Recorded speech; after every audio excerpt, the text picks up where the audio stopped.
with loss blocking right on top of my assault marine squad. So they didn't even have to use their jump to get in. They just were right on top of those shooter boys, and all he had was the death dread to try and trap my units, but it wasn't enough to tie up all my shotguns and my attack marine squad. So my ASMs were just totally tying up those shooters while shotguns just dug into them. Yeah, it does look like Braden's a little bit stubborn with these shooters, so I'll use this opportunity to bring up some of the other units you might not have seen here that did receive some significant updates. You did see some Storm Boys, and they have been significantly buffed, and we know this has been on the minds of several Orc players in the community. But also we've changed Stick Bombers to form more of a disruptive role, so they're a really exciting unit. They throw a lot more grenades than they did. Certainly the damage is not quite as high as they once were, but we found several uses for them in different Orc strategies, and we're hoping that the players in the community will show us some more. Yeah, you guys will also be pleased to know that we've adjusted a lot of the grenade damage to buildings, so you'll no longer have those annoying situations where a single squad of stick bombers is able to destroy an entire generator farm with a single grenade throw on each generator. So we've definitely gone over every weapon in the game and made sure that it was performing against all targets in a way that was intended. So you'll notice that even though Stefan didn't go for a flamer on his tac squad, it's a very viable strategy to walk up to a bunch of generators and torch them. It certainly does a lot more damage than it would before. So we encourage everyone to try all the units that weren't so good. Not everyone has the time to go over our giant change list, so trust that everything is good. If it's not, we'd certainly hope that you would let us know. Here I've brought the Razorback out because I realize my opponent's a bit on the back foot right now. I've decimated a lot of his army. He's only really able to bring out some small numbers of units, and I've built infantry the entire game now, so my opponent is only expecting me to build additional infantry. Bringing out this Razorback throws a wrench in that entire plan. He has really no answer to it, and even just forcing him to build an AV unit at this point, when my infantry army is so much superior to his, he's going to have a large amount of trouble protecting that unit. Yeah, we'll notice a Knob squad did come out. Tier 3 units got a bit of a touching up. A few areas we felt were either slightly overpowered or underpowered were tuned a little bit, and with that, Knob's cost did come down a little bit, and we did try and go and make their regular weapons a lot more useful. It does look like Braden has elected to purchase the anti-vehicle hammers, but certainly that's more likely because Stefan has built a Razorback. Exactly, he's hoping he can get up on top of that Razorback and do some damage, but with the new vehicle tuning changes to vehicle acceleration, deceleration, and rotation, it's going to be really difficult for those knobs to get up and on top of my Razorback and do any real damage.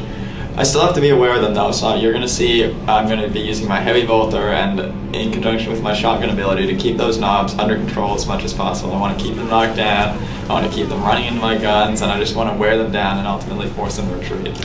Yep. One thing you'll notice here in the upcoming battle is that the Knob Frenzy actually grants invulnerability. Personally, we felt, and I'm sure many would agree, that Knobs in the late game just didn't quite have the staying power, but we wanted to justify their high damage.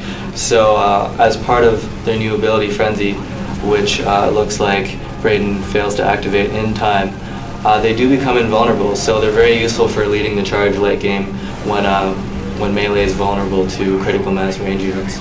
Yeah, you'll see in this battle, despite me not having any tier 3 units of any sort, and in fact mostly relying on tier 1 units, I'm able to control that elite tier 3 unit with just a proper combination of units. So I'm using my shotguns to do a lot of damage at close range. I used that grenade that did a lot of damage to those knobs in approach. He misplayed that frenzy ability, and I'm using my Heavy Bolter to try and suppress him. Even though he's able to force his way through, I'm stalling these knobs. Meanwhile, my ASM are just running into those shooters, just tearing them apart. My Razorback's there supporting them, allowing them to reinforce, doing massive damage to those shooters. He's losing his entire army right now. Meanwhile, his knobs are doing almost nothing to my troops. Yeah, you'll notice that with all the tools available to the scouts and the Space Marine player in general, those knobs certainly spend a lot of time being ineffective, either knocked back or disrupted or suppressed. So we definitely look forward to Tier 1 armies being able to combat Tier 3 armies on quite even terms. Exactly, even though those knobs are really heavy-hitting units, they need to be used in conjunction with other units to their maximum benefit. In this case, Braden failed to bring those shooters in to support them. If he had had those shooters with big shooters, he could have suppressed my units, allowed those knobs to deal more damage, forced more of my units to retreat. What he wanted to do is try and bring the battle down to a small number of units. At that point, his knobs would have been extremely powerful against either my ASM squad or even lone tac squads. They would have just destroyed them, or for the very least forced them way back to base. At this point in the match, Braden's pretty much run out of options. He's got very few units left. All I have to do is stall out this game, kill whatever I can, and just cap those victory points. He can't really approach my army head on, so I'm just going to keep being aggressive and finishing off whatever I can. Certainly it looks like the big difference maker in this match was that Stefan invested heavily into his Tier 1 units.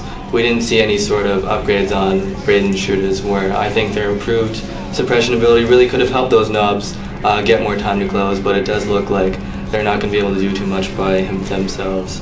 So to wrap things up, thanks for joining us in this battle report featuring a lot of our balance changes in the There Is Only War update. Hopefully you'll get a chance to peruse these yourself, especially for the races we didn't get a chance to cover in this particular battle report. Thanks to Kiwan and all the other artists for providing the 8 new maps you'll be seeing in this update if you didn't get a chance to catch it in the blog post. And many thanks for Stefan coming to lend his first-hand insight into our new balance update. Thanks guys, I'll see you on the battlefield.